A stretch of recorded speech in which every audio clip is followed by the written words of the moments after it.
Okay, we are live. All right. Oh man, let me see. Might be better if I move this to this side here so you can see her beautiful face. There you go, Nikki. She likes to face this way. That's the exit. She likes to keep her eye on the exit.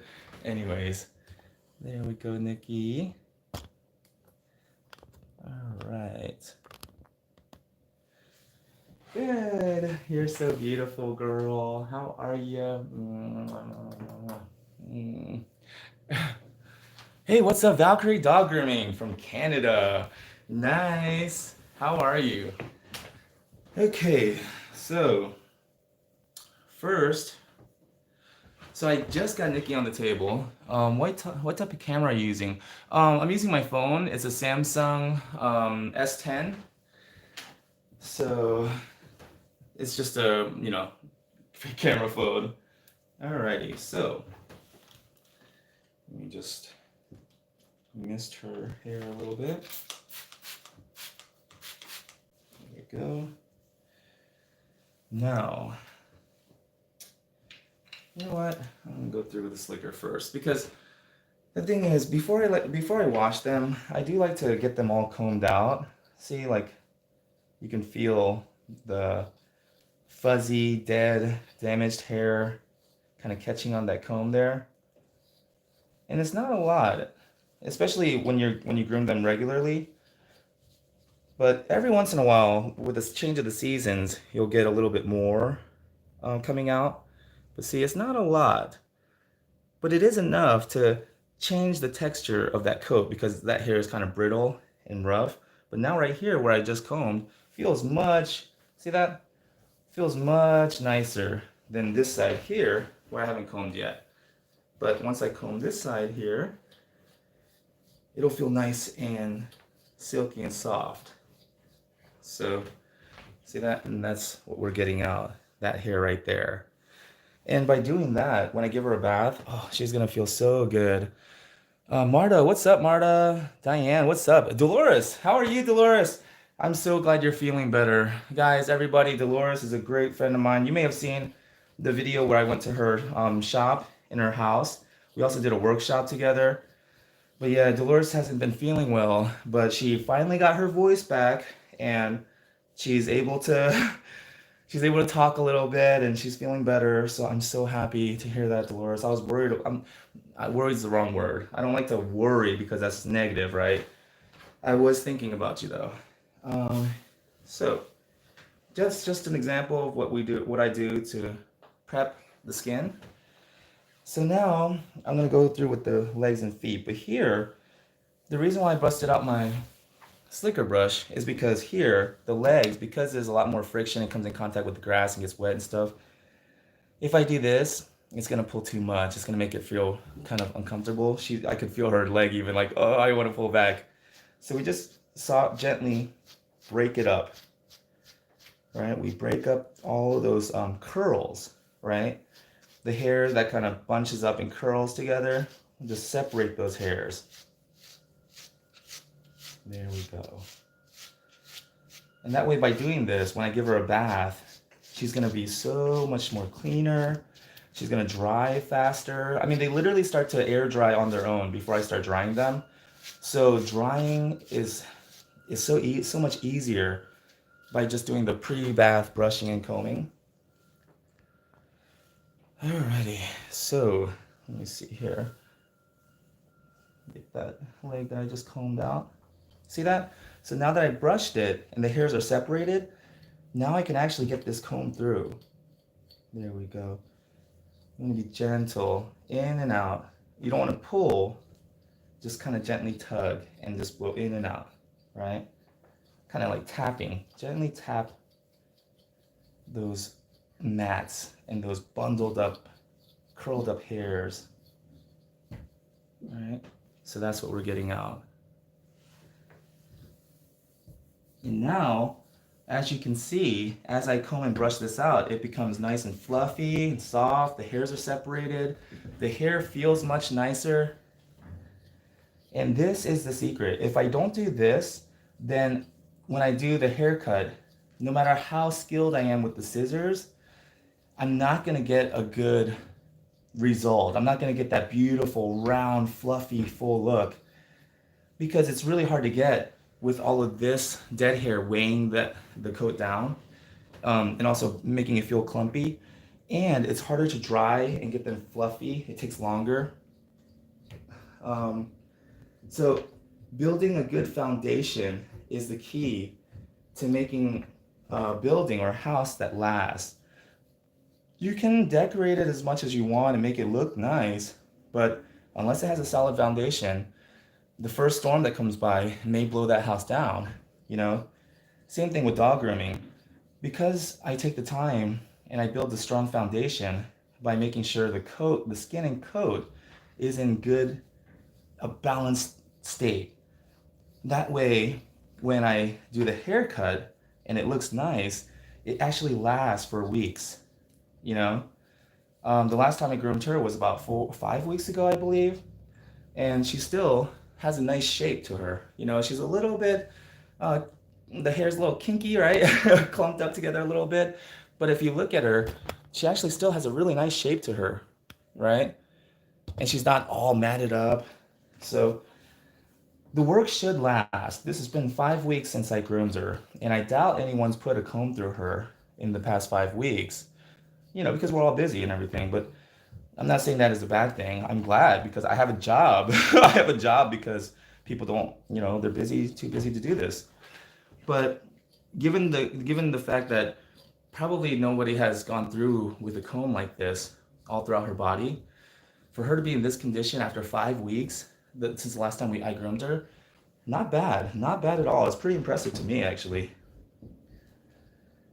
Okay, so now that front leg is done. Check this out. Can you see the difference? Right?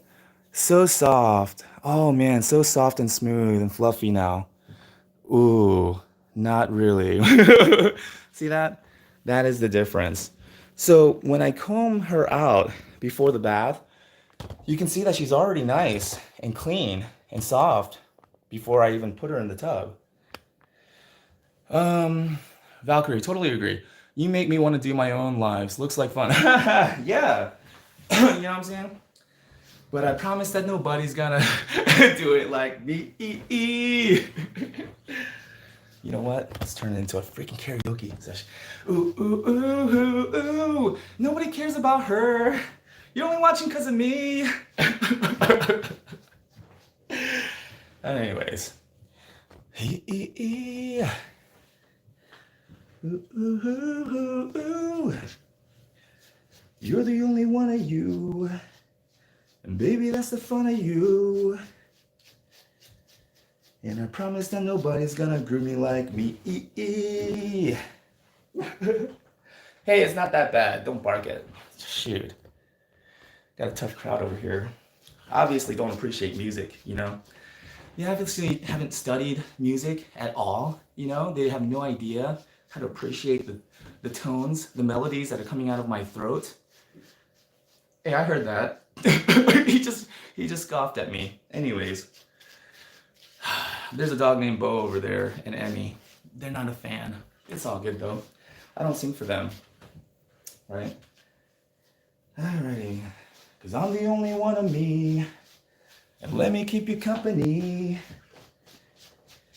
Alrighty, so same thing. And I usually go in a circle. I usually start here, here, here, here, and then I do the head. But, you know, I don't like to use the words always or never anymore. You know, I never use the words never and always. I always avoid them. Anyways,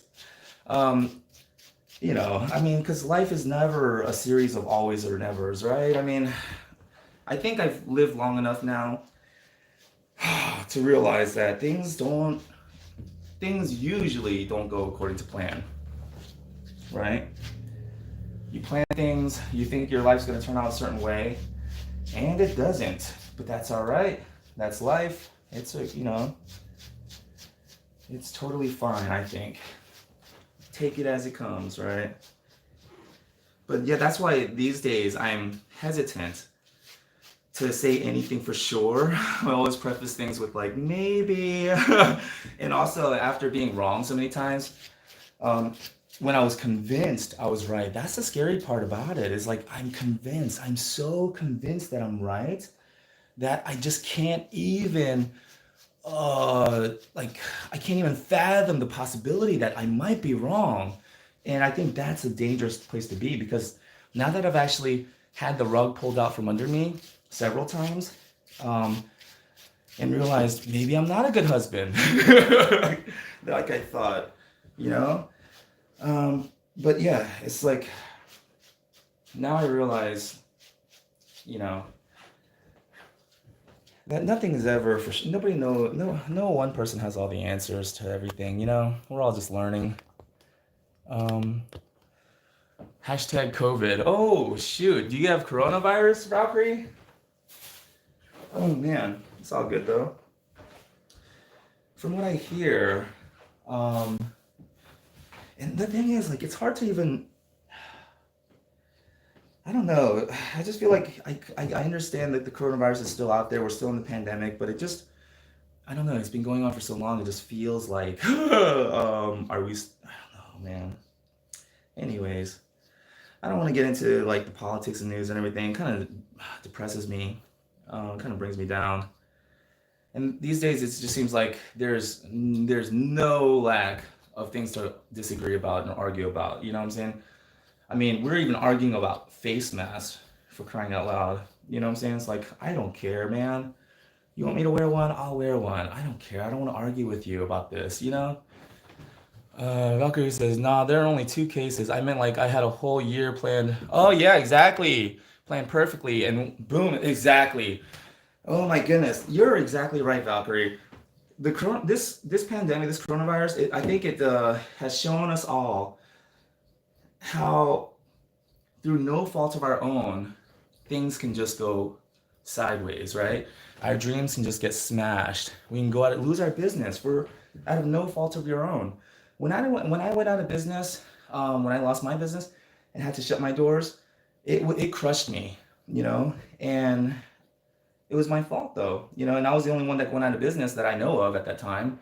But now it's like I don't know, it's different because everyone, not everyone, but a lot of people are going out of business and it's not even their fault. It's nothing that they did. It's such this whole global pandemic happened and they're losing their livelihood. They're, you know, like their dreams are being crushed out of no fault of their own, you know? Like this is very this is a scary time for a lot of people. But then again, there's some people who are messaging me telling me that this is actually the best time ever if we look at it that way. And I just thinking, I was reminded of the quote by Charles Dickens, you know, it was the best of times, it was the worst of times. Like it's all true. For some people it is the best of times and they're really working on themselves and using this time to, you know, for spiritual growth and things like that. Other people, this they're losing their family business that had been in their family for generations, and it's the worst of times for them. So I don't even know where I'm going with that. It's just I guess let's just be sensitive to what everyone's going through, you know. And I know right now people are getting mad if you don't even say anything. You know, if you don't post anything about what's going on, you know, with the whole you know the racial tension going on in the world right now. If you stay silent about it, they're like, oh, you're supporting it because you're staying silent about it. And then when you voice your opinion about it, they're like, you're being too loud. Don't you know, you don't have no room to talk, you know, especially if you're white. And then it's like, but then if you have the wrong opinion, if you say the wrong thing, you know, then everybody attacks you. So it's like, oh man, so I am concerned, I do care, but I don't really know enough and I don't want to say the wrong thing. So, you know, I'm not going to say anything. But then people are like, look at you being all silent, you know, like, wow, I don't know. And then if you talk about anything else like dog grooming or, you know, your life philosophy or things like that I like to talk about, it's like, oh, do you not care? Are you not taking the temperature? This is so tone deaf. Why are you talking about this when this is going on? It's like, wow, do I have to talk about that though? 24/7. You know, does all of my conversations have to center around what's going on in the news, or else I'm not, you know, conscious, or I'm not caring? Like, I don't know, man. These days it just seems like everybody's, not everybody. It just seems like there's a group of people that just they feel like it's their job to be offended by everything. You know, and I don't know. And I was scared to say anything or talk about it. But now I realize you're damned if you do, you're damned if you don't. You know, so might as well just say whatever. Not whatever, but say what I think about it if it comes up. Yeah. Hey guys. They're not here for you. They're not here for you, buddy. Okay, Valkyrie says, OMG, same with me. Live in conservative small town. If I say something wrong, a lot of my business could go away and bad list me. Exactly. Also, I'm not educated enough to make a statement, and I'm not ashamed to admit that. Exactly. Yeah. And it's okay. I think that's totally fine to say, I don't know. If you don't know, you don't know. You know, I don't know. There's so many things I don't know. So I think that maybe it's kind of like that childish thinking where you feel embarrassed that you don't know something and your friends do. And, you know, you don't want to admit that you don't know something because you're afraid that it might make you look bad. And it's like, no. If anything, to have genuine curiosity and be open and say, wow, I don't really know a lot about this. Can you educate me on the topic? I think that people like that a lot more, you know? There we go. So look at that. See, even though it looked like it was going to take a long time, it's really not. See that? There we go. Look at that. So now I just have the back legs to do. And I like to, for the legs, I like to stand them up so I can work from the bottom up for the legs. They call that line brushing, where you start from the bottom and you work up line by line, you know. Yo, Bo, you're messing up my stream, buddy. You know what I'm saying? Do I have to have my producer contact you? Hey, Bo, can't work like this. Professional, you know what I'm saying? Well, professional, Bo. Do you have any idea who you're talking over? Do you have any idea whose stream you're interrupting, Bo? My goodness. Anyways, where was I? Back to humility, right? Back to how humble and noble I am. Modesty has always been one of my strongest traits, I think. If I have to think back to my childhood and all of the people I've ever met in my life, I'm not sure if I've ever met anybody as humble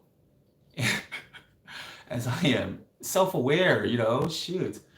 Oh no, I take that back. I was watching Guardians of the Galaxy, and one of the characters on Guardians of the Galaxy, Drax the Destroyer, yeah, when I watched that, I realized, wow, I may have met my match.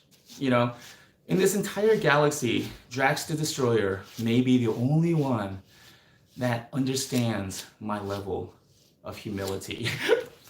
Anyways, if that doesn't get me canceled, I'm not sure if I'll ever get canceled.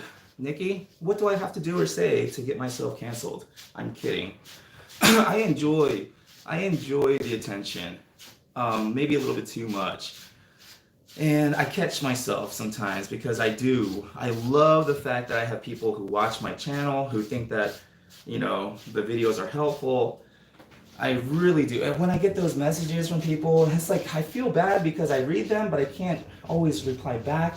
And then even when I do have a chance to reply back, because let's just say I'm sitting there at night watching a movie or something, just trying to wind down, about to fall asleep, and I see a message come in, I know I can just reply to them right there because I'm sitting down, but then I'm just looking at all the other messages, and it's like once I get started, I gotta reply to I don't know. I feel like if I reply to one, I gotta reply to everyone, right? You know, like when you bring a snack to the classroom in kindergarten, it's like, hey, if you didn't bring enough for everyone, you know. I don't know. I just get this. But anyways, But so Valkyrie, um, you know, if I could tell you anything, I never, I never would have expected anyone to watch or enjoy my videos. I just did. I always feel like people don't like me, and when people tell me, people actually do tell me, they're like, "Dude, we don't like you." I'm like, I know, I get it, I totally get it. I don't even like myself sometimes. I used to dislike myself all the time. Now it's just sometimes, right? I'm getting better. But yeah, it's like when someone says that they don't like me, they don't even have to give me a reason. I'm like, I could give them several reasons. I'm like, yeah, I understand. So Valkyrie, if you did ever have a thought of doing live videos, you know, live streaming your grooms and stuff on YouTube, whatever inspiration you get, just do it. Because you never know who might enjoy it. And you never, I ask people all the time, 'cause I'm shocked when they tell me like, dude, I watch your channel all the time. I'm like, why do you watch my channel? Why do you watch my videos? I'm curious. Um, but anyways, Valkyrie dog grooming, I would highly recommend you start your channel, you make your own videos, just do it. What you call it? Jack Canfield. I remember listening to Jack Canfield one time. He's the guy that wrote the chicken noodle soup for the soul. He said that ideas and inspiration come to you because they know that you have what it takes to make it come true. And he was talking about books, but I think you can apply it to all digital content, all digital media. He was saying that if you can't find the book that you want to read, then maybe you're meant to write it. And when he said that, I was like, oh, shoot. Because a lot of the grooming videos I was watching when I started my channel, they didn't really get into a lot of detail. They kind of show you what they did. They show you the end result. It's like, but how did you get there? How did you get from that to that? You know, like show me step by step. And it just seemed like a lot of groomers were being very, just very, you know, they would hold their information tight to their chest. You know, they weren't really generous with their information. And the YouTube videos were meant really more to get you to buy their courses. You know, so it's like, if you really want to know how I did that, then buy the course. It's like, yeah, but your courses are several $100s just for that one video. And I'm struggling. I'm a new groomer, you know, I'm trying to, you know, so I don't know. So for me, I just felt like when I started my channel, I was like, you know what? I'm going to make videos that I would have wanted to watch when I started out, when I was a new groomer, you know, videos that actually explain what I'm doing, actually show the whole groom, you know, so that you see exactly what it takes and how the dog reacts and how the groomer responds to the dog when they react. You know, and also I wanted to just be myself, not be that polished, perfect, you know, scripted. I just wanted to be raw and be myself and just be free and joke around and dance and sing. But and that's what I did, you know. And I really didn't even think people were gonna watch. I just did it because I had the idea to do it. And I thought that maybe I thought that maybe it would be good for business, to be honest with you. You know, to let my clients know that, hey, I got a YouTube channel on dog grooming, you know. Not that they were gonna watch, but, you know, I just thought that it would make me look good. Even though nobody watched the videos, just the fact that I had videos that I was making. And if I used my clients' dogs, I thought maybe they would watch. They would like to watch to see their dogs being groomed. So that's why I did it. But I didn't really think that anybody would actually watch my videos. And once I started getting views and subscribers, to be honest with you, I started getting nervous. You know, I started feeling embarrassed. I was like, man, had I known people were gonna watch this, I'm not sure if I would have said all those things, you know. But then I realized maybe that's why they watch it, though. You know, for the mess ups, when the dog fell off the table, that pit bull, you know, like, you know, when I get bit or something and I scream, or, you know, when I say goofy things or dance around, or, you know, like, maybe that's why people like watching the videos, because I'm being me, right?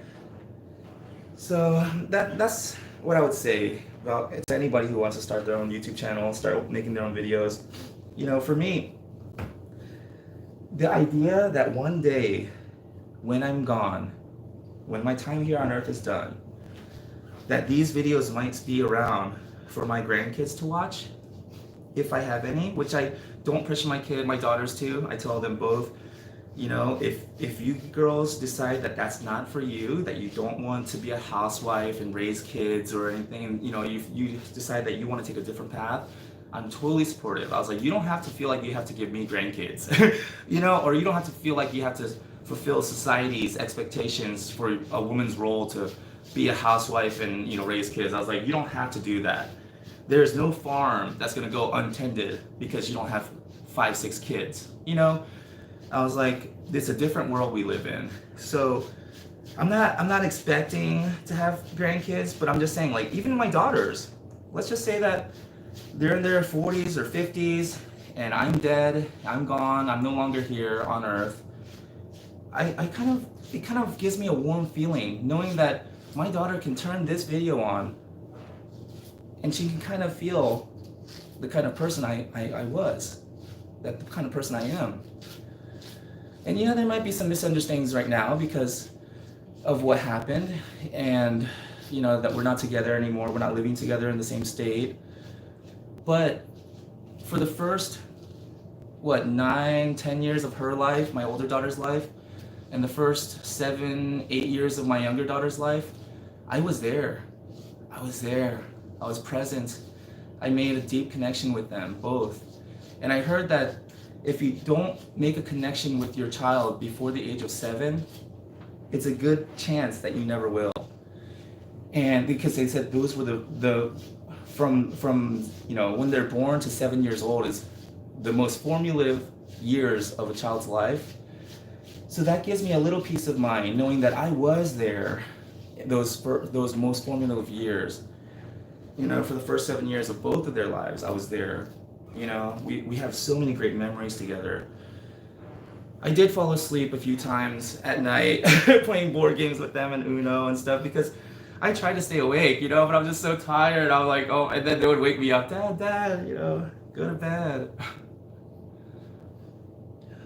Yeah. I miss them tremendously. I miss going home to them, you know, after I'm done working. To have that reward to go back to my kids and take them to the playground, cook for them, and fall asleep while playing board games with them at night.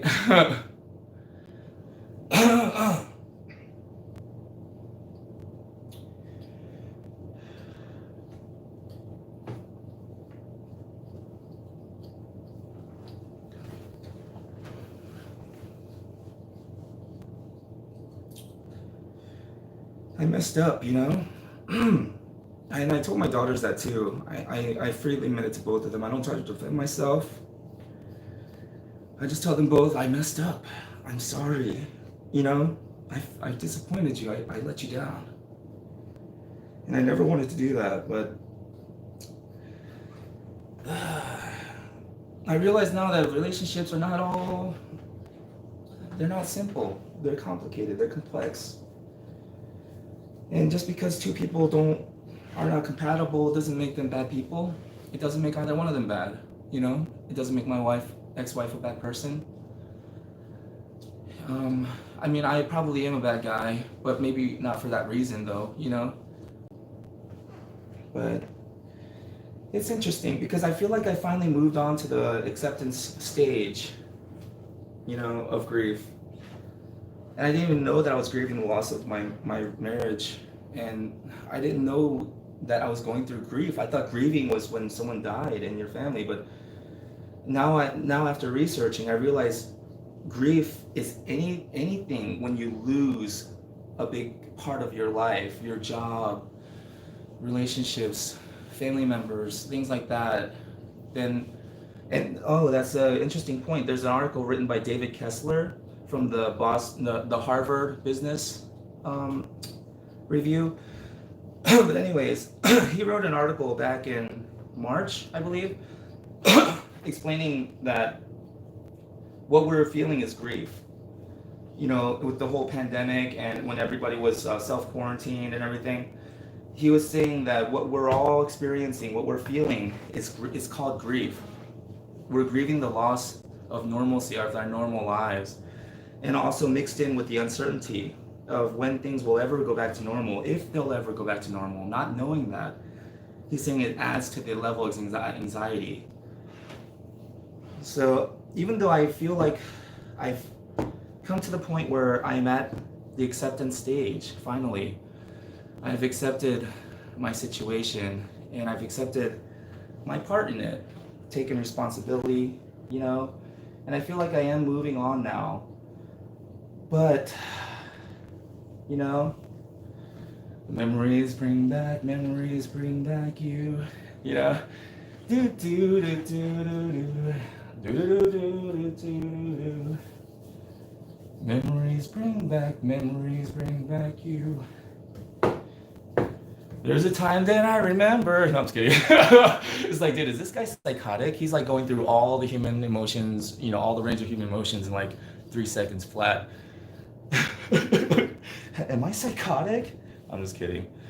No, it's just I use humor. I always try to use humor to deal with things that are difficult. And I've always done that. I think I learned it as a kid because I realized I can't fight everybody. I can't beat everybody up that makes fun of me or, you know. So I just gotta develop a sense of humor.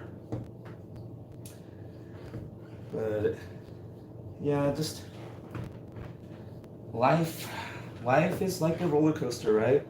Ups and downs, and sometimes you think you're gonna die. Sometimes you like regret getting on the ride. What am I doing on this ride? I'm so scared, you know? That's life. Zombie, what's up, Zombie? Is it Bit or Bite? Bitty from Norway. Wow, Norway. Zombie says, listen, I don't want to burst your bubble, but I did all that with my children, and they hate me now. Wow. Yeah, you know what, Zombie? You bring up a really good point. Because we can't control people, right? If I were doing those things in order to get something from them in the future, like a meaningful relationship, that would be manipulative, right? In my opinion. I may be wrong, correct me if I'm wrong, but if I'm doing the things that I'm doing in order to gain something from them, even if it's just their attention, isn't that manipulative? Like, I feel like I should be willing to do the fatherly things that I really want to do because it's meaningful to me, because I know what it's like to have a bad father. I grew up with one. So for me, it was very, very important to not be that way. And it meant so much to me to be a caring father, a present father, you know, a father who's encouraging and loving, compassionate. But I didn't do it to get anything from them. I think I did it more to make myself feel better, I guess. Almost like I'm righting a wrong, you know? But for me, I guess the reward is in doing it and knowing that I do my best with my kids. But if they turn out and they hate me for some reason, you know, I feel like it's not really my job to try to control that, you know, and you know, just keep doing, as long as I know in my heart that I truly love them, and I would lay my life down for them in a heartbeat without even hesitation. As long as I know that for me, you know, it's not my job to convince them. And I think one day they will know. And I think that's why these videos are so important to me, because even when I was making my videos like at the Chambly house, and you know, we were struggling and everything and just trying to make the business work after I lost my shop. You know, I love the fact that I made those videos for us to look back on, because, you know, it's a way for my kids to kind of get to know me later when they're adults, and when they're able to understand the difficult decisions that I had to make. You know, maybe they'll be able to watch it and kind of figure out why I made those decisions, kind of see where I was coming from, and maybe just gain an understanding. They don't have to forgive me. They don't have to love me, but as long as they understand me a little better, right? And I think that's why these videos are so meaningful to me. It's because I really want my daughters to know the man that I am. Imperfect, embarrassingly flawed. You know, I am a professional mistake maker. I'm constantly failing at things publicly. I'm an embarrassment.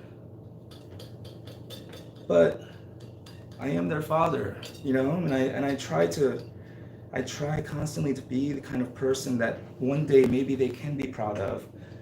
Despite the fact that I'm embarrassingly flawed, and despite the fact that I'm a failure, at life, maybe they can see that, in my heart though, I did genuinely try, you know, and I'm always trying. As long as I have breath in me, I'm always going to try to bring value to others, so that at least my part of the world would be a little better because I was here, you know? Like at the gas station this morning, even, I was maybe a little overly cheerful, but I was telling the people, thank you so much, and I don't know, I just like to make people smile.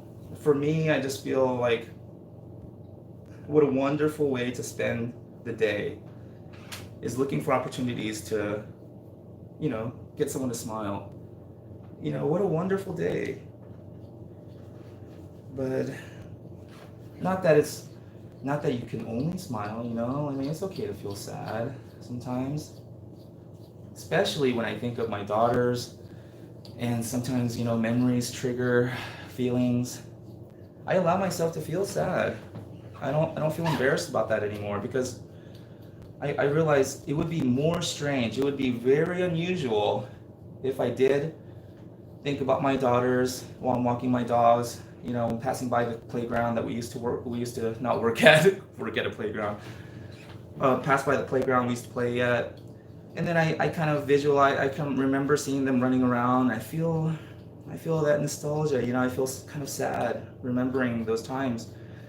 I realize it would be really weird. It would be very strange if I didn't feel sad. If I felt like, yes, they're no longer here. Shoot, good riddance. What a bother.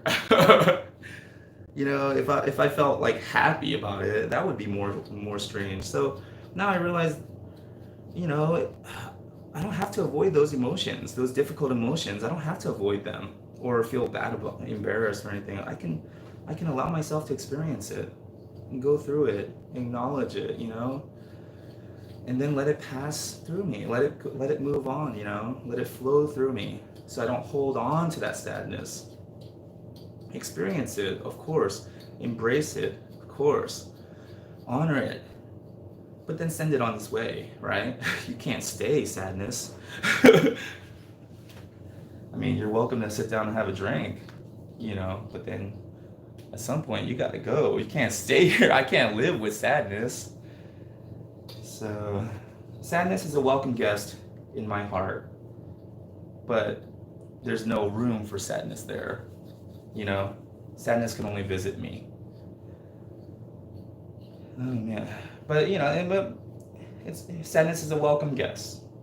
Who's not a welcome guest? Bill. Shoot, do you know bills? Do you have bills that come by every month? Shoot, I get bills coming by every month. Holy crap. And Bill is not very welcome in my home, but several of them come every month demanding some money from me. Bill's a hassle. Bill's a drag. Anyways, I used to tell people, man, I know Broke so well. I know Broke by his first name. We're on a first name basis. And then people say, what's Broke's first name? It's Bill. He comes by every month, weekly sometimes, and I hate him. I'm kidding. That's a joke. Now I'm actually grateful. I'm happy to pay bills.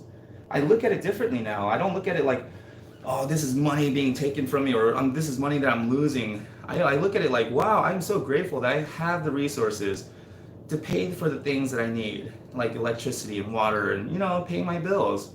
It's like, wow, I'm grateful that I have the resources to contribute to society, and keep the economy going. I'm doing my part by paying my bills. I just kind of look at it differently, because Dr. Wayne Dyer says when you change the way you look at things, the things you look at change, right? And it's not just a clever play on words. It's actually scientifically proven.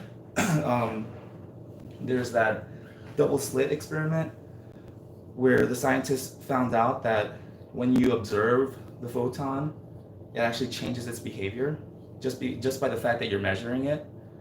And also, the reason why they have double blind experiments and placebos is because the researchers' biases tend to affect the results of the experiment. So they have to take the researcher kind of out of it. Isn't that interesting? So, sorry about that. I got disconnected for a second. But it really is true. When you change the way you look at things, the things that you look at literally change. Alrighty.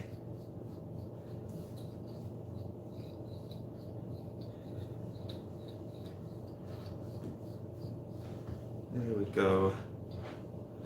All right, almost done. We just got this one ear to go. But look at that. See how, okay, so now, just to show you an example of why I love dog grooming. Dog grooming to me is such honest work. You can never fluff the numbers like a report. When you turn in your daily report, you make it look like you did more work than you did. Dog grooming, you can't do that. You cannot fake it. It's so honest. So check this out. This is the fine tooth side. Bam. Look at that. Like butter, baby. Anyways, that's not really how I talk. Let's see here. Zombie says, you are so sweet, and what you say is true. Thank you, Zombie. Just cancel my shrink appointment. Oh, wow. Shoot, I actually should see a counselor because I've been diagnosed with clinical depression back in 2015. So that was 5 years ago. So for 5 years now, I've kind of, had the knowledge that when actually getting the diagnosis, even though the diagnosis is not the cure, it did help, knowing that when I feel certain things, and knowing that they're just feelings, they're just thoughts, and I don't really have to do anything about it. When I feel the anxiety building up, I literally started having an anxiety attack I think it was last week, a couple weeks ago, while I was cooking dinner. And I started to feel lightheaded, kind of shaky, that feeling when your heart starts beating fast for no reason, and then you feel like you're falling, kind of, and you kind of feel like you're out of control or something bad's about to happen. And I recognized it, and I was like, I remember this. This is just anxiety. I don't have to actually do anything about it. I don't have to worry or, I could just let it pass through me. So that's what I did. I just took a deep breath, just kept breathing, just focusing on my breathing, and then focusing on the activity. I was like frying up some vegetables in a pan, and I just let it wash over me. And then I sat down, when the food was ready, I sat down, I just took a deep breath, and I started to feel more relaxed, just by observing it. And I learned this from Full Catastrophe Living by John Kabat-Zinn. It helps so much. He said, when you're feeling anxiety, right? When anxiety hits, you're gonna feel it anyways. Might as well really feel it. And that language just resonated with me. I was like, he's so right. I'm gonna feel it anyways. I'm gonna have the anxiety attack anyways. Might as well really be engaged, be fully present, and observe it like a scientist. Be an observer to my own body. I feel this. Okay, it's washing over me. I feel it in my chest. My chest feels heavy. Oh, now I feel it in my stomach. It's moving down. Okay, I feel like I'm falling. Okay, it's like, and you just go through it. And then the more you observe it, it loses its power. And then it just goes away. Like a rowdy child, And when you finally look at them and say, hey, what are you doing? They're like, oh. So that has helped me a lot. And had that been the first time I experienced anxiety, I may have fell over, and cried and shook and threw up like I did before when I lost my shop. But it wasn't the first time that happened to me. And now I recognize it. Now I'm more familiar with it. And instead of feeling scared or feeling like I have to, this is not a good thing, this is bad, instead of trying to avoid it or resist it, Now I just dance with it, you know? Just like Seth Godin says, dance with your fears. Don't try to fight them or avoid them. Dance with them. Make it your best friend, you know? Embrace it. And then the lessons that they have to teach you really do benefit both you and everyone around you. And they lose their power. You're no longer fighting them. Because the more you fight your fears and anxieties, the stronger they become. The more you embrace them, the more they become your partner. They become a good friend that kind of signals to you when you may need to take a step back, you know, and just breathe. But anyways, these are just things that help me avoid taking my own life, because I remember the day, well, there's been a couple times now, because before I ever met my wife, a long time ago when I hurt my back, I have 2 herniated discs, L4, L5, L5S1, and I had excruciating sciatic pain shooting down my legs constantly. It was crippling. I couldn't walk. And whenever I did walk or stand or anything, I felt like my body was being split in half at my waist. And that's when I first tried to take my own life, using pills. I tried to take the whole bottle, but then I got scared. I didn't take the whole bottle. And I remember thinking to myself, after swallowing the pills, if I don't wake up, I think I'd be okay with that. And it was my dog Angel, who's 15 years old now. But yes, she was the one, you know. And then, because I walked her, you know, and I felt a little better. But then, like, there was a time when I was going through the divorce where it just, I just kind of, my mind, I convinced myself that the world would probably be better off without me at this point. Especially because I felt like a horrible person, I felt like a letdown, I felt like a fraud, especially with my own daughters.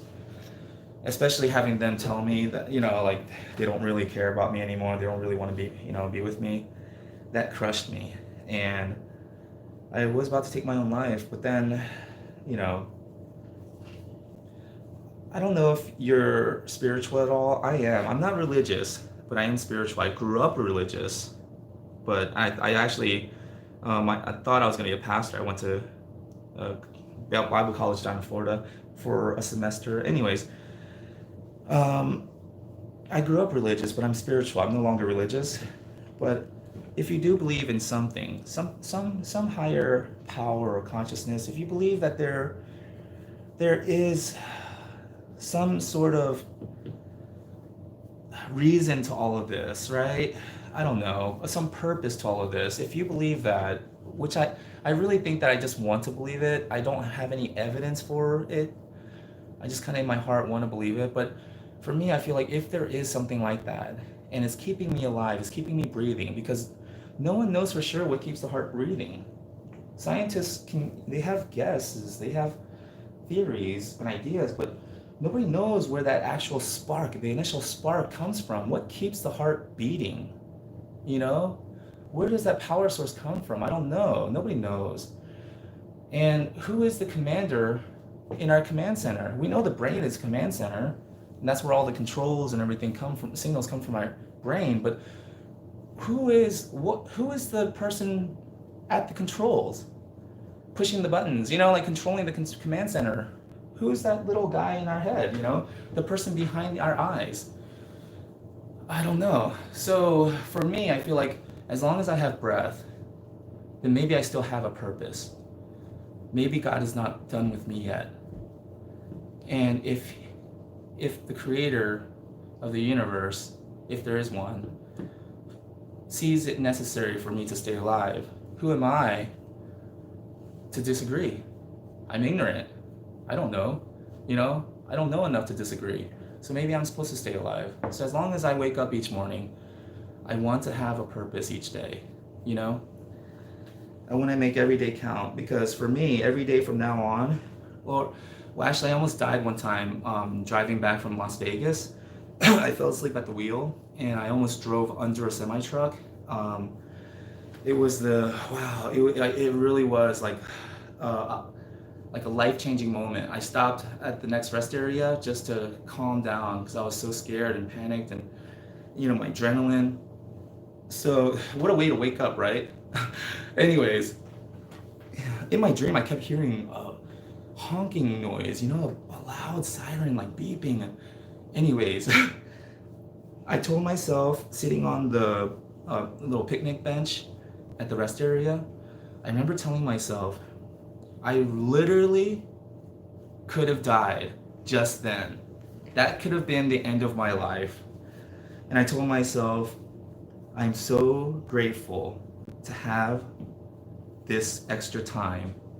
And that's how I feel about my life now. I feel like every day from that moment on is just a bonus day, right? It's just an extra day that I wasn't really supposed to have. So now I feel like, well, then I don't want to waste a day. I want to make every day count, and that's why I like to be cheerful whenever I go to a gas station or a grocery store or anybody I interact with. I want to make them feel valued, appreciated. I want to make them feel like another human being acknowledges them and they matter to me. Because I feel like that makes my extra day worth it. That makes my extra time here worth it. Because, there have been several times now in my life where I'm convinced that I really shouldn't be here right now. So for me, I feel like I'm going to spend my day doing something, right? Might as well spend it doing something I really love, like grooming dogs, sharing my thoughts and ideas with people, interacting, connection. Oh my God. So on my Facebook page, there's a meme that someone posted. Those crossword puzzle kind of things? And they're saying that the first 3 words that you see is your life. I got, what was it? It was connection, purpose. What was the first one? I forget. Oh man. Hey, you're ruining my train of thought. Bo, Emmy. Anyways, but I just thought it was so interesting that the 2 words that I got, the one that I can remember. What was the first one? I can't remember. I forget. But it was the 2 that I do remember because it really made an impact on me because I feel like it really does match. Is purpose and connection. I want to live a life of purpose. I want to live my life on purpose. And I value connection so much. Why do you think I keep showing up and I keep making videos even though people have said some very nasty things to me about my videos? Why do you think I keep showing up? It's because the people who don't say nasty things and the people who actually do appreciate me, I feel so connected. It's that feeling of connection that I want. So anyways, now that I've gotten her all combed out, look at this. Oh my goodness, isn't she so beautiful? Oh wow, hold on one second. Oh, look at you, girl. Wow. So you can see now why the haircut's gonna be pretty easy now. I just gotta shape everything up because she's already nice and fluffy and soft because I just combed her out. Isn't that beautiful? So that means that, oh, you're welcome, Zombie. I really appreciate your time. Oh my goodness. Zombie, I think you are the only one who has been watching this whole time until now. God bless you and your attention span. But Zombies, for real, your time and attention is the most valuable resource that you have. It's precious. There's no price you could put on the value of your time and your attention. And for you to give me some of that, I just hope it's worth it. I just hope it's worth it for you. Okay, so her ears were a little bit nasty. So last time I didn't have to pluck them because they're still in good shape. This time when I looked at the ears, Zombie says, oh, I have watched you a lot. Oh, wow. Oh, wow. Maybe I should start charging, Zombie, especially since you canceled your shirt appointment because of me. Anyways, what does they charge, like $200 an hour? My PayPal is, oh, do you use Venmo? Anyways, I'm sorry, Zombie. That was a joke. So I did kind of pick a little bit, but I'm just gonna put a little bit of this ear powder here. There we go. And that way it helps grip those hairs a little better. There we go. And I've already kind of cleared this one out while I was combing it. But I'll show you on the other side. It's kind of like those movies where you see the bank robber blow smoke on the lasers, right? And then all of a sudden the lasers show up. It's kind of like that. When you look at the ear, it doesn't look like there's a lot of hair in there, but then when you put the powder in there, all of a sudden you see it. So I'll show you on the other side. But first, let me go ahead and clean this one. Right now I'm using Soothe Ear Cleaner by Show Season. I almost said Showstopper. Showstopper. You know, because that's what I am. I'm a showstopper. Anyways, so I got a little bit of that ear cleaner in there, and then I go ahead and just clean out that ear real quick. There we go. Make sure we get that ear powder out of there.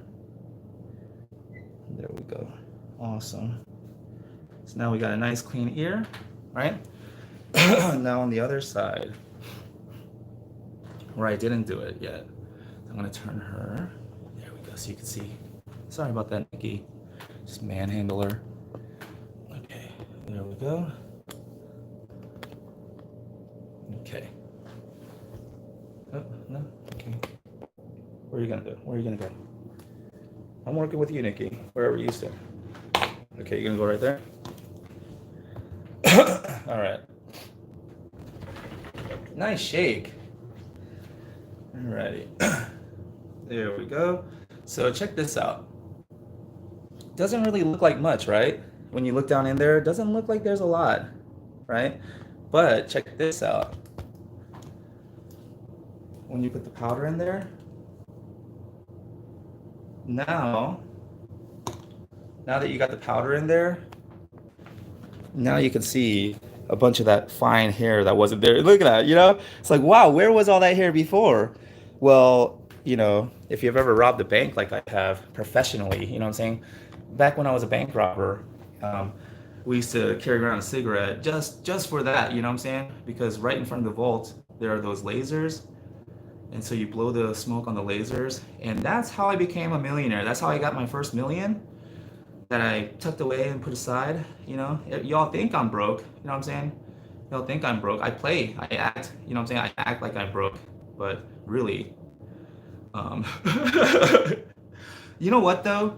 All joking aside, I actually made a speech at my Toastmasters meeting, my Toastmasters club about this.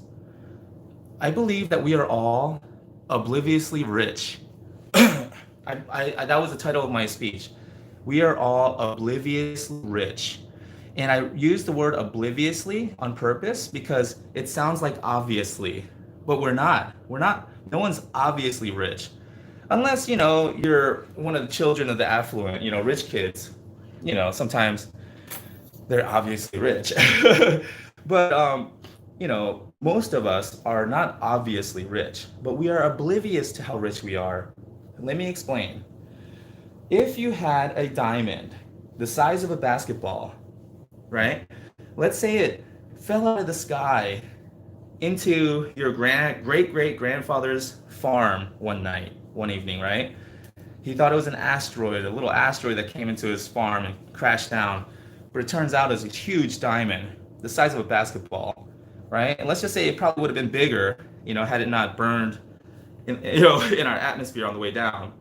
So you have this diamond-sized basketball-sized diamond that fell from space in your family, and it's been passed down to you, right? You have this priceless diamond in your possession. Let's say it's in a safety deposit box in New York City in a big fancy bank up there, right? If you went broke, let's just say you tried a few things, you opened up a business and it didn't work out, and you lost everything, and now you're completely broke. You're flat broke financially. Would you sell it? Would you pawn that basketball-sized diamond that's been in your family for generations, that's priceless? Would you sell it? Would you chip off a piece maybe? Because once you chip one piece off, then your other family members are probably gonna chime in, you know? Aunt Betty from who knows when, you know, who never gave a shit about you. Now here comes Aunt Betty, you know, wanting her stake in it. You know, hey, you took off a piece. Now I deserve a piece, right? And if you sell it, it's no longer in your family anymore. It's no longer yours, right? It's gone. And the money that you get from it will not be an accurate reflection of how much it's actually, because it's priceless. So you're probably just gonna get what, millions, maybe a billion, but then what, right? You got to pay taxes on that. You have, you know, all that, and you can lose that money again. But money is replaceable. That diamond that fell from the sky, you know, and into your family's farm, and now it's in your family forever. That precious piece of diamond, you can't buy that. You can't replace that, right? And so for me, and everyone's different. Zombie says, sell it all. They could buy you a boat. Nice. I mean, and so again, there's no right or wrong. But for me, I would never sell it. I would never sell that diamond, because even if I was living on the street, I would know that I'm truly rich because I have something priceless, a basketball-sized diamond that fell from space, and I can pass it down on to my family members, you know, and it'll stay in my family.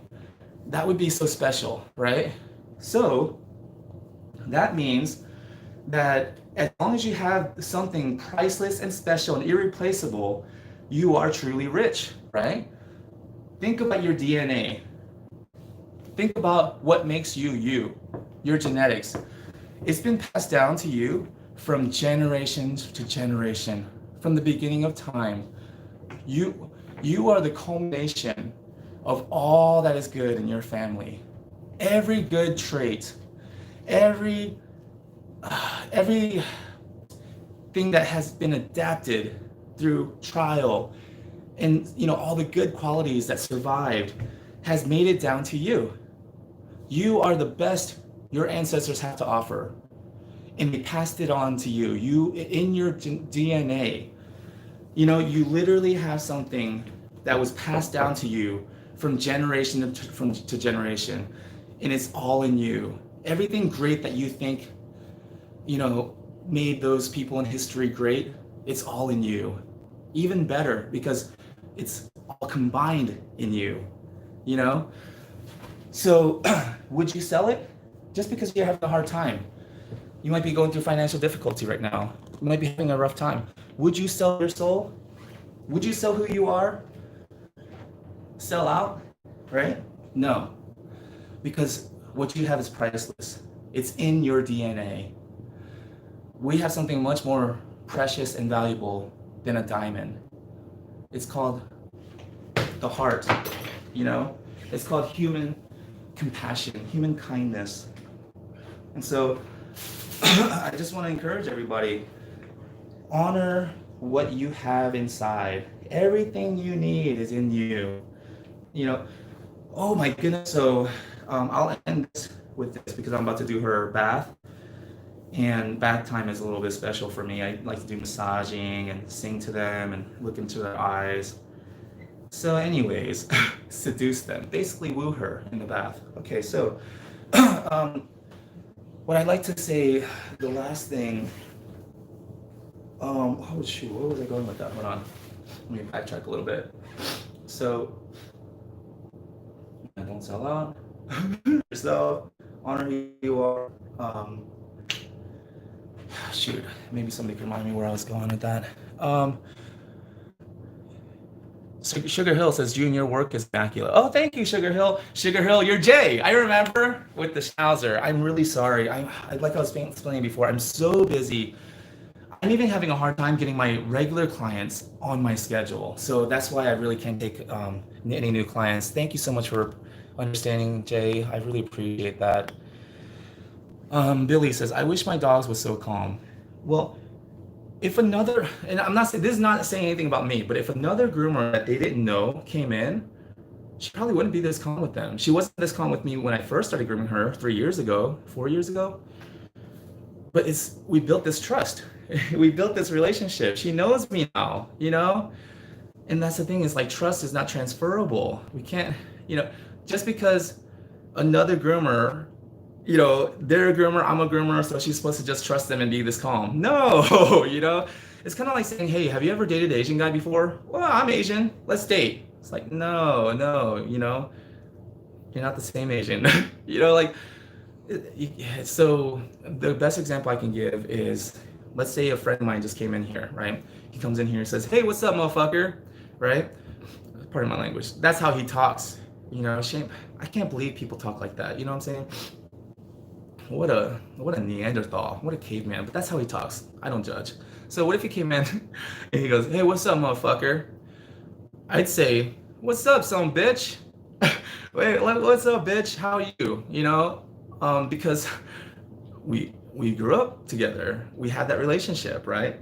Now let's say a friend of his that I've never met, but they're really good friends, and he comes in behind him, and seeing how he greeted me, thinking that because they're cool and I'm cool with him, the relationship transfers over. He said, hey, what's up, son bitch? Or hey, what's up, motherfucker? I'd say, whoa, time out. Who are you? You know?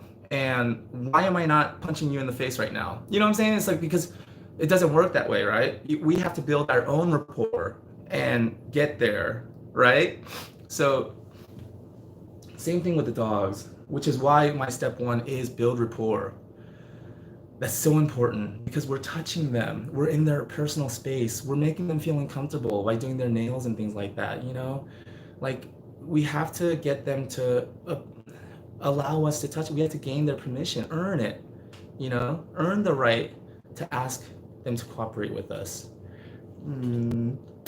Anyways, it's about to get hot and heavy in here, right? I'm about to start sweating. Anyways, thanks for watching, guys. Hopefully this helped a lot, or helped a little, or maybe it didn't help at all. I don't know. I don't want to tell people how to live their life, you know what I'm saying? But when you make it to my level, right? When you make it to my level and you're as famous as I am, you can just do whatever the hell you want. You know what I'm saying? Just throw in an F-bomb here and there, throw in an MF, you know? I don't give a... I was kidding. Because lately I've been feeling so cool.